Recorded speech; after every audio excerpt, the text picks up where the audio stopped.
जय माँ कामाख्या कामाख्या डोडे में आपका स्वागत है मित्रों। आज की चर्चा बिल्कुल अलग हटके। जी हाँ, कोई एस्ट्रोलॉजी पे, कोई रिलीजियस पे, किसी देवी देवता पे आज चर्चा नहीं करेंगे। आज हम चर्चा करेंगे फिलॉसफी पे, दर्शन पे। हम किस दर्शन के अधीन आते हैं, या हम किस फिलॉसफी को मानते हैं, या हमारी जो जीवन की यात्रा है, जीवन शैली में हम किस दर्शन से ज़्यादा प्रभावित है। अगर ये सवाल मैं आपसे पूछूं तो आप मिश्रित जवाब देंगे। आप वेदों को भी मानते हैं, आप निषिद्धों को भी मानते हैं, आप पुराणों को भी मानते हैं, आप बुद्ध को भी मानते हैं, आप जैन को भी मानते हैं। मिली जुली सरकार हो गई है, मिली जुली विचारधारा है। और सच कहूँ तो फिलॉसफी के बारे में बहुत सारे लोग जानते ही नहीं है, दर्शन के बारे में लोग जानते नहीं है। फिर भी मैं एक चर्चा आज एक दर्शन के बारे में, एक उसके बारे में लेके आया हूँ। मेरे मित्र हैं, उन्होंने मुझसे पूछा था कि क्या आप चारवाक दर्शन के बारे में कुछ बताएंगे। मैंने कहा बिल्कुल बताएंगे साहब। तो केवल सुख को अपना ध्येय मानने वाले चारवाक, काम एवैक पुरुषार्थ, जिनकी फिलॉसफी में सिर्फ सुख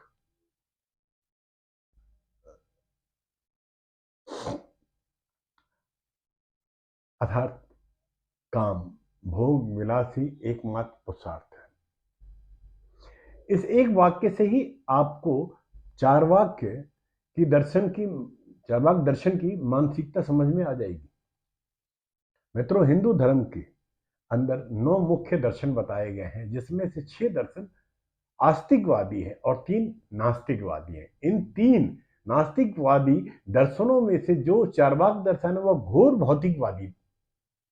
अर्थात चारवाक दर्शन के अनुसार जीवन का एकमात्र उद्देश्य केवल भोग विलास में लिप्त रहना। सुनिएगा, चारवाक दर्शन का मतलब है एकमात्र उद्देश्य को लेकर वो चलता है, और उसका उद्देश्य है कि केवल जीवन में भोग विलास में ही आपने लिप्त रहना है। किंतु इससे पहले हम इस दर्शन को समझे, हम चारवाक क्या है इसको जानना जरूरी है। अधिकतर लोग चारवाक को एक दर्शन मानते हैं, कुछ इसे समुदाय, कुछ इसे संप्रदाय समझते हैं, कुछ इसकी विचारधारा को मानते हैं। तो कईयों का कहना है कि चारवाक एक व्यक्ति थे। यदि चारवाक के इस शब्द को की बात की जाए, चारवाक शब्द की बात की जाए, तो इसके बारे में हमें 3 संदर्भ मिलते हैं। पहला संदर्भ यह है कि चारवाक एक व्यक्ति थे, बाद में उनका अनुसरण करने वाले भी चारवाक्य कहलाए या चारवाक्य संप्रदाय का हिस्सा माने गए। दूसरे मत के अनुसार चारवाक्य का अर्थ होता है चबाने वाला। इस अर्थ को बताने वाले के अनुसार चारवाक्य विचारधारा विचित्र थी, जिसने समाज के नैतिक मूल्यों को ही चबा लिया, अर्थात समाप्त कर दिया। इसी कारण इसे चारवाक कहा गया है। तीसरे मत जो इस विचारधारा का समर्थन करता है, उनके अनुसार चारवाक का मतलब है चारु प्लस वाक्य, अर्थात ऐसा व्यक्ति जो मधुर वाणी बोलता हो और जिससे असहमत होना कठिन हो, उसे चारवाक कहा गया। जहां तक आप लोगों को लग रहा होगा कि जब हम चारवाक्य की बात करें तो मूलतः एक ही विचारधारा के बारे में है। आपका सोचना बिल्कुल सही है। आधुनिक काल में 99% लोग एक नास्तिक विचारधारा को ही मानते हैं। अब यहाँ एक प्रश्न आता है कि क्या हमारे वेदों या पुराणों में चारवाक्य के विषय में कोई वर्णन है? तो उत्तर है हाँ, है। चारवाक्य का वर्णन हमें विष्णु पुराण और महाभारत दोनों में मिलता है। लेकिन चूंकि अधिकतर लोग इस विचारधारा को मानते हैं, तो पहले उसी के विषय में हम समझ लेते हैं, फिर हम इसकी पौराणिक मान्यताओं के बारे में या विषय में बात करेंगे। किंतु इससे पहले मैं आपको ये बता देना चाहता हूं कि चारवाक्य विचारधारा को जानने के बाद में बहुत सारे इस पर लोगों को इस पर बहुत क्रोध आ सकता है। किंतु यदि आपने ये समझा कि जिस प्रकार हमारी एक विचारधारा है, उसी प्रकार चारवाक्य भी एक विचारधारा है, तो आप इसे बेहतर ढंग से समझ सकते हैं। यह सही है कि गलत की बात नहीं है, ये केवल अपने विश्वास की बात है। चार्वाक एक नास्तिक विचारधारा है। आमतौर पर नास्तिक का अर्थ लोग ये समझते हैं जो ईश्वर के अंदर में विश्वास ना करता हो, किंतु ऐसा नहीं है। मनुष्य समृद्धि के अनुसार जो व्यक्ति वेदों में विश्वास नहीं रखता हो वो नास्तिक है। इसके उलट वेदों में विश्वास करने वाले व्यक्तियों को आस्तिक कहा गया। तो चार्वाक विचारधारा के अनुसार वेदों में जो भी कुछ लिखा है वो पूरी तरह से गलत है, मिथ्या है।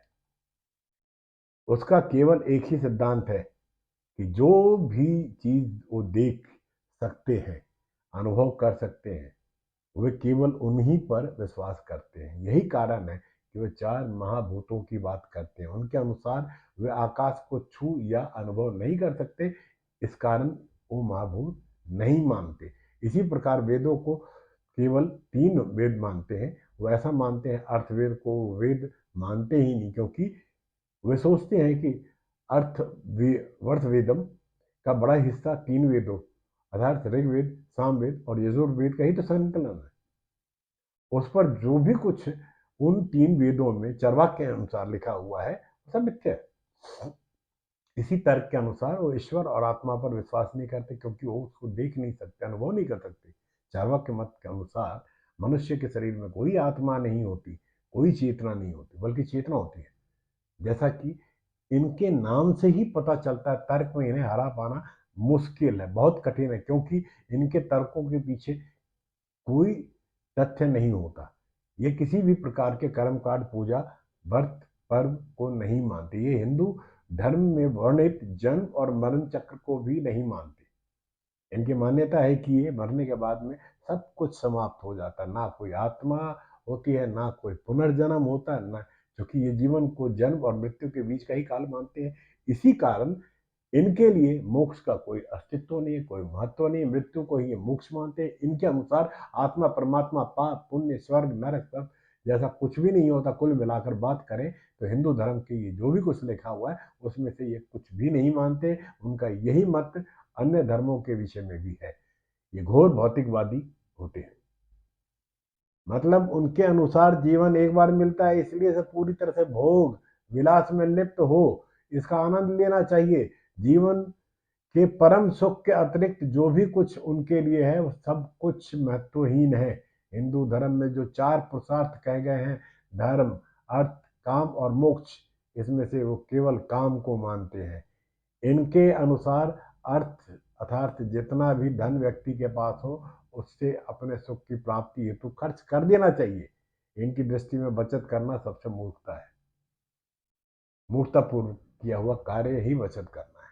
भोग इनके जीवन का क्या महत्व रखता है, आप इसके चार्वाक दर्शन के इस श्लोक से ही समझ सकते हैं। यावत जीवित सुखम जीवित ऋण कृत्या घृतम पीवित भस्मीभूत देहस्य पुनरागमन कृत। अर्थात मनुष्य जब तक जीवित रहता है उसे सुख से रहना चाहिए। यदि ऋण लेकर भी घी पीना पड़े तो ऋण लेके पीना चाहिए। जहाँ घी पीने का अर्थ है अपने सुख और काम वासना की पूर्ति के लिए या पूर्ति हेतु आपको ऋण लेना पड़े तो ले लो। ऐसा इसलिए क्योंकि जीवन एक बार मृत्यु होने के पश्चात ये देह प्राप्त नहीं होने वाला। इसके आगे का श्लोक और भी आगे के स्तर पे लेके जाता है। मदिरा के प्रति इनका जो प्रेम है जो इनको दर्शाता है, पित्वा पित्वा पुनः पित्वा यावत पतति भूतले उत्थाय च पुनः पित्वा पुनर्जन्म न विद्यते। अर्थात मदिरा पियो पियो और फिर पियो, जब तक पियो, पीते रहो जब तक भूमि पर न गिर जाओ। गिरने के पश्चात यत्न अर्थात पुरुषार्थ करके पुनः उठो और फिर से मदिरा पियो, क्योंकि मनुष्य का जन्म दोबारा मिलने वाला नहीं है। रामायण के अयोध्या कांड में संसर्ग 108 में श्री राम और ऋषि जाबाली का एक संवाद है, जिसमें जाबाली पूर्णतः चार्वाक मत के प्रतीत होते हैं। इससे हम यह समझ सकते हैं कि चार्वाक की विचारधारा कोई आज की नहीं है, बल्कि बहुत प्राचीन समय से है। जाबाली महाराज दशरथ के मंत्रिमंडल के एक प्रमुख सदस्य थे। इस संवाद में श्री राम वन में जाते हैं। जब भरत उन्हें मनाने वन में गए तो उस समय जाबाली भी उनके साथ थे। उन्होंने बिल्कुल चार्वाक की भांति तर्क देकर श्री राम से अयोध्या वापस लौटने को कहा। विस्तृत श्लोक आप रामायण में पढ़ सकते हैं, मैं केवल उसका सार संक्षिप्त में आपको बता रहा हूँ। जाबाली श्री राम से कहते हैं कि वो प्रजा के सुख के लिए पुनः अयोध्या लौट जाएं। जब श्री राम उनसे कहने लगते हैं कि पिता की आज्ञा के कारण अब अयोध्या नहीं लौट सकते, तब जाबाली कहते हैं कि जब पिता ही नहीं रहे तो उनका वचन कैसा। तो आगे कहते हैं कि आप श्री राम अपने पिता का श्राद्ध कर रहे हैं। मनुष्य ये सोचकर अपने पितरों को भोग कर लगाता है कि वो परलोक में उन्हें ये वस्तुएं मिलेंगी, पर ये तो अन्न की बिल्कुल बर्बादी है। इसके आगे भीम व्यंग से कहते हैं, यदि यहाँ का अन्न परलोक में मिल सकता है तब तो पृथ्वी पर किसी और को स्थान पर लगाया गया भोग भी मनुष्यों को प्राप्त हो सकता है। फिर क्यों नहीं वहां अयोध्या में दिया गया अन्न आपको यहाँ वन में प्राप्त हो सकता है। श्री राम ने उनसे विनम्रता से कहा, हे विप्रवर, आपने मेरा हित सोचकर जो बातें कही हैं, जो करने योग्य दिखाई देती है किंतु वास्तव में कर्तव्य से बिल्कुल परे है, आपने जो आचार्य बताया है उसे करने वाला मनुष्य श्रेष्ठ मनुष्य होगा ऐसा लगता है, परंतु वास्तव में वह मनुष्य अनार्य होगा। पहले सत्य पालन की प्रतिज्ञा करके अब मैं मोह में आकर किसी भी प्रकार अपने पिता की आज्ञा का उल्लंघन नहीं करने वाला, नहीं करूंगा। आप घोर नास्तिक हैं और आपने वेद विरुद्ध मार्ग का आश्रय ले रखा है। आपके इस स्वभाव को जानकर मेरे अंदर पिता ने जो भी अपने मंत्रिमंडल में आपको स्थान दिया है उसके लिए मैं उनके इस कार्य को भी की निंदा करता हूं। जब जबाली श्री राम से क्षमा मांगते हुए कहते हैं कि हे रघुनंदन, मैं ना आस्तिक हूं ना नास्तिक हूं, परिस्थितियों के अनुसार मैं आस्तिक भी बन सकता हूं और नास्तिक भी बन सकता हूं। अभी जो मैंने नास्तिकों जैसी बात कही है वह परिस्थितियों के अनुसार कही थी। मेरा उद्देश्य केवल आपको अयोध्या लौटाकर ले जाना था। तब श्री राम ने उन्हें फिर उचित वचन बोलकर शांत किया। उसके बाद जबाली तपस्या करने वहीं वन में रुक गए और वापस अयोध्या नहीं गए।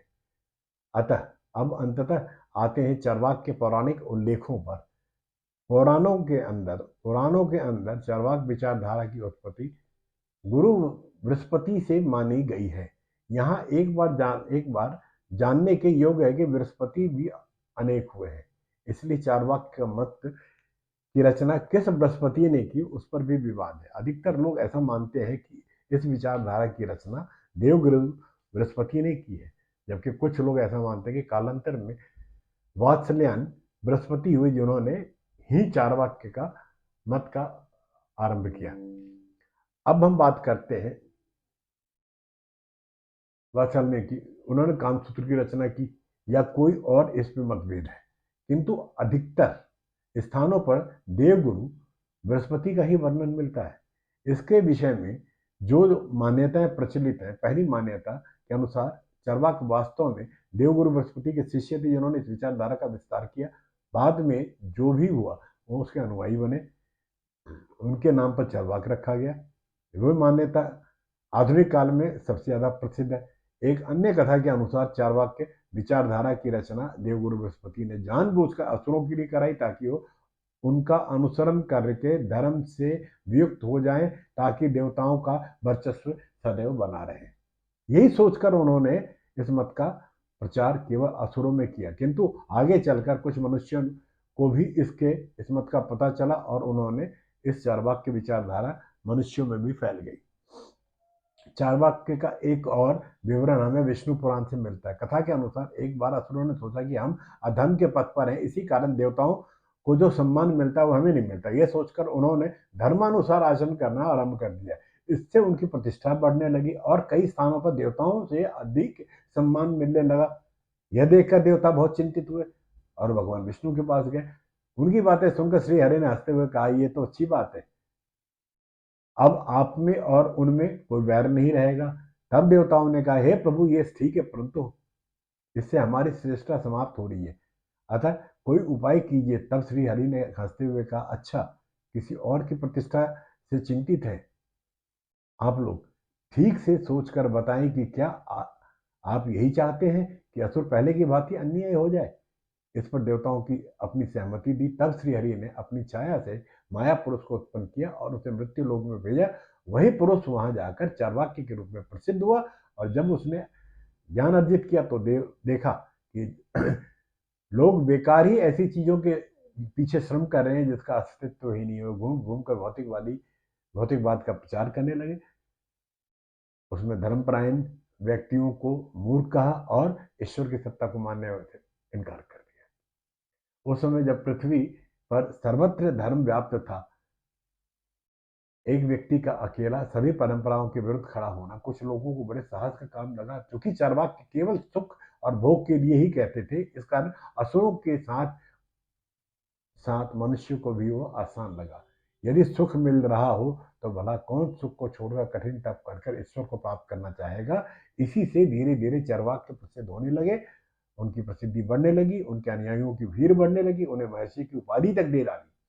अब तो देवता और भी चिंतित हुए और फिर नारायण के पास दौड़े दौड़े गए। उन्होंने कहा, हे प्रभु, ये आपने किस मनुष्य की उत्पत्ति कर दी? उसने तो पूरे समाज को ही पथभ्रष्ट कर दिया। भूलोक में हमारी जो प्रतिष्ठा थी, अब उसके शिष्य उसे मानने लगे और हमें मानने से इनकार करने लगे। ऐसा नास्तिक और अधर्मी व्यक्ति आपने भूलोक पर क्यों छोड़ा, क्यों भेजा, जो पूरी परंपराओं को ही चरब रहा हो अथवा चबा रहा हो? तब श्री हरि ने हंसते हुए कहा, यही कारण था कि मैंने आप लोगों को सोच समझकर निर्णय लेने के लिए कहा था। आपकी इच्छा के अनुसार ही मैंने इसका सृजन किया। देखिए, इसने असुरों को पुनः धर्म के मार्ग से डिगा दिया, किंतु अब मनुष्य भी उसका अनुसरण करने लगे। मैं इसमें कुछ भी हस्तक्षेप नहीं करूंगा। जो आस्तिक है या जो नास्तिक है, वो अपने विचारधारा से है। देवताओं को मनुष्य की विचारधारा में हस्तक्षेप नहीं करना चाहिए, इसलिए उसके चिंतन से भयभीत ना हो। इससे किसी की हानि नहीं होगी। चार्वाक का एक वर्णन महाभारत के अनुशासन पर्व में भी मिलता है। हालांकि यहाँ पर चार्वाक नाम का एक राक्षस का वर्णन है, असुर का वर्णन है। यह वही चार्वाक है या नहीं, इसके विषय में कई सारे मतभेद है। कथा के अनुसार महाभारत युद्ध के पश्चात जब युधिष्ठिर राजा बने तो पूरे आर्यवर्त से ऋषियों का समुदाय उन्हें आशीर्वाद देने के लिए हस्तिनापुर पहुंचा। वहां पर चार्वाक नाम का एक राक्षस भी ऋषि के बीच में जाकर पहुंच गया। जब युधिष्ठिर सभी ऋषियों का आशीर्वाद ले रहे थे, तभी राक्षस रूपी उस राक्षस ने असुरूपी राक्षस ने ऋषि रूपी उस राक्षस ने युधिष्ठिर की निंदा करते हुए कहा कि उसने राज्य अपने भाइयों और परिजनों को मारकर प्राप्त किया है। इससे युधिष्ठिर के मन में शोक भर गया। तब ऋषियों ने अपने दिव्य दृष्टि से यह जान लिया कि वो ऋषि नहीं, वो असुर है। और उस असुर का नाम चार्वाक नामक राक्षस है, जो उन्होंने अपनी हुंकार से उसका वध कर दिया। अब ये मतानुसार है, किदवंती हो सकती है, पर विचारधारा है, दर्शन है। अपनी इस विचारधारा के कारण ही प्राचीन काल से ही चार्वाक के हास्य और निंदा के पात्र बने हुए। ठीक इसी प्रकार से हम लोग भी उसकी दृष्टि में हास्य और निंदा के पात्र हैं। एक बात और विचार करने योग्य है कि चार्वाक का मूल विचारधारा क्या थी, क्या है। उसका कोई भी ग्रंथ आज उपलब्ध नहीं है। अन्य ग्रंथों में जहां जहां विचारधारा और धर्म संबंध खंडन किया गया है, केवल उन्हीं हम उनके मत से विषय का पता लगा सकते हैं या लगता है। जो भी कुछ हो, आज आधुनिक काल में सामान्यतः हर व्यक्ति कहीं ना कहीं चार्वाक की भांति जीना चाहता है। कलयुग में मनुष्यों का पतन होने पर इस मत को मानने वालों की संख्या बहुत बड़ी है। आज भी ऐसे असंख्य लोग हैं जो आस्तिक, किंतु यदि अनुसरण करना है तो वो चार्वाक के भोग विलास की ही पद्धति को चुनेंगे। इसी कारण आधुनिक काल में चार्वाकों को दो भागों में वर्गीकृत किया गया है। विचारवान चार्वाक ये वो लोग हैं जिनका वास्तव में चार्वाक सिद्धांत में विश्वास है। वे भोग विलास में इसलिए लिप्त रहते हैं क्योंकि वे वास्तव में विश्वास करते हैं कि जीवन का लक्ष्य केवल यही है। हालांकि इनकी सोच धर्म विरोधी है, किंतु फिर भी इनकी अपनी एक सोच है।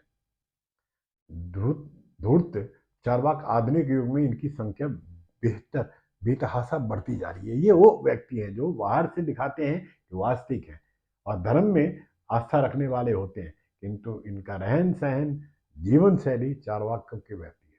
अर्थात भले ही ये पूजा पाठ कर लें, किंतु वास्तव में ये केवल सुख को ही महत्व देते हैं।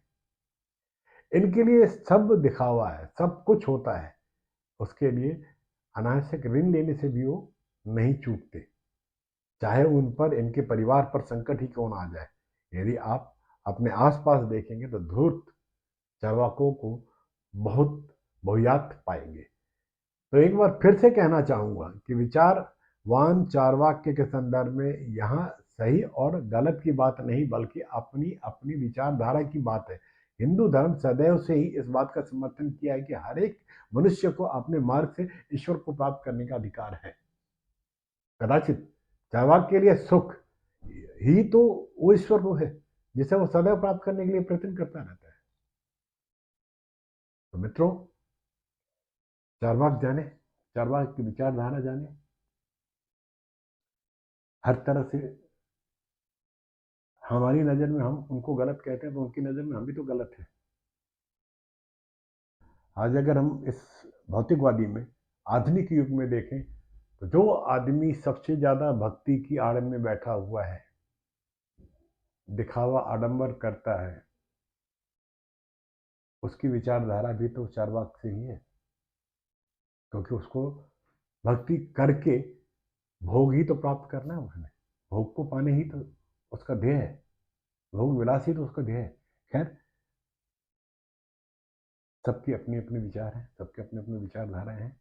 मूलतः मनुष्य को ईश्वर प्राप्त करना है, ईश्वर की प्राप्ति करनी है, ईश्वर के शरण में जाना है। वो किसी भी मार्ग से जाए, किसी भी माध्यम से जाए, किसी भी विचारधारा से ईश्वर को प्राप्त करे।